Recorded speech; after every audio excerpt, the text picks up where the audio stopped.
It's officially cruise day. We are just about to check out of our hotel and make our way to find some breakfast before we head to the ship, and then we're gonna board the Oasis of the Seas. This is gonna be the biggest cruise ship we've ever been on, and I'm gonna share our whole experience boarding the ship with you now. I'm Sarah, and this is my husband Alan.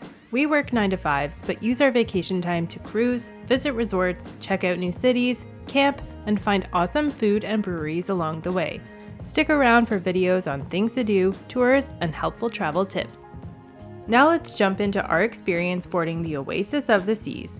And at the end, I'll even share what it's like to leave the ship and disembark at the end of the cruise.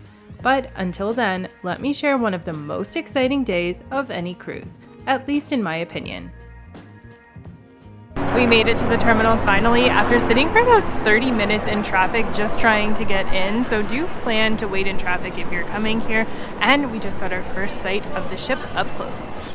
The cruise terminal is always a little chaotic on boarding day, but there's lots of signage, and by this point you should have dropped your luggage off with a porter, so make sure you take all your valuables and essentials like medication, boarding information, and passports with you. We made it in. Check-in was actually a breeze. We were super prepared, so I think that helped. And now we're on the escalator going up. We have to find our muster station first so that we can check in and confirm we've done all of our safety briefings. The first one was watching a video on our phone, and then also just listening to the horn. That's the emergency horn. But now we are almost ready to board the ship. Once you've checked in, you head up the escalators and make the way up to officially step onto the ship. This part is always exciting for me. You get to see the ship up close for the first time, and it starts to make the vacation feel much more real. On your way in, they also have a number of different spots that you can stop and get your picture taken as a group. We don't like getting our pictures taken when we board the ship. We just want to get on and get a drink.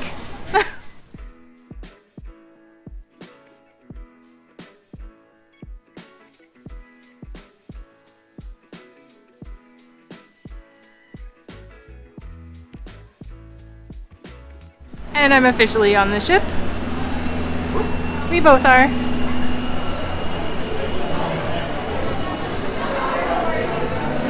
And music. We're here!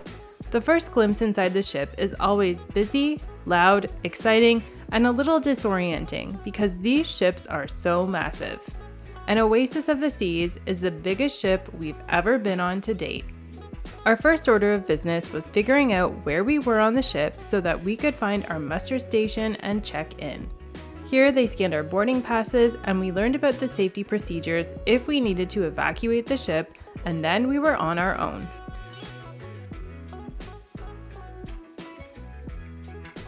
Alright, we've made it in, we checked into our muster station, and now it's time to go explore the ship and get a drink. Once the formalities were over, we found the Globe and Atlas pub where we got our first official drinks of the cruise and relaxed a bit in the great atmosphere of the bar.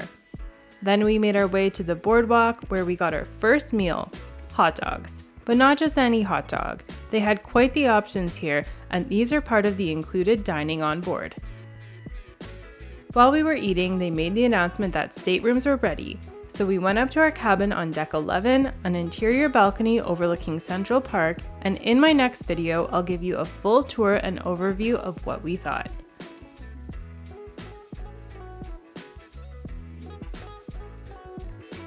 We dropped off our bags and then we went back up to the pool deck to enjoy the sail away party and scenery surrounding the ship. There's always such a great energy during the sail away, and I love taking in the scenery and sights of the city around us as we set off.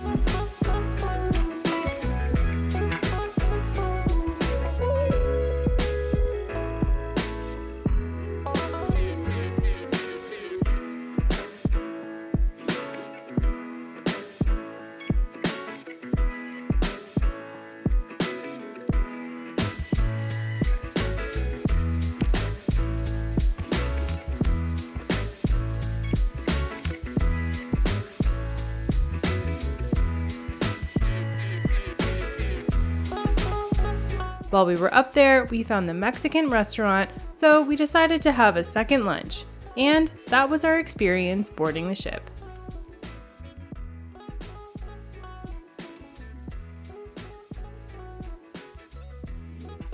Now let's take a look at what it was like leaving the ship. The night before is always the saddest night of the cruise because everyone's luggage is out in the hallway and you know that it's almost over.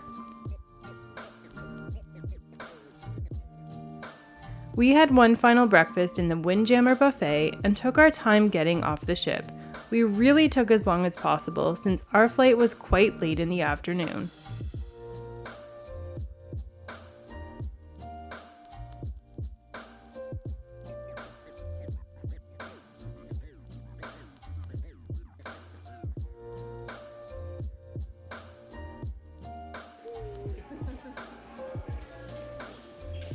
Well, our cruise is officially over and we are headed out to collect our luggage, go through customs, and then kill a whole bunch of time before we have to go to the airport.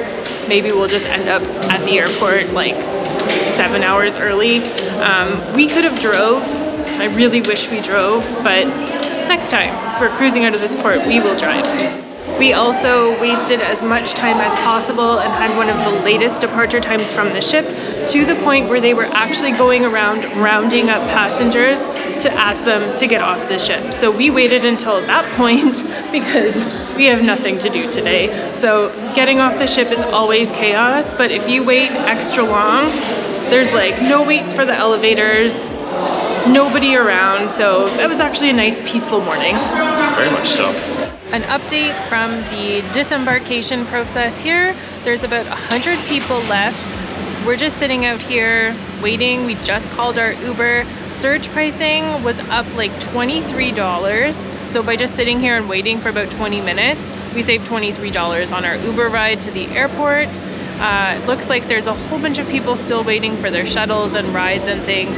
So my tip for you is, if you're leaving and you have nowhere to go, you're not in a hurry, to just wait, because the surge pricing was kind of crazy for the Ubers and the crowds have died down a lot, so it hasn't been a stressful experience because we just kind of like we're at the tail end of things.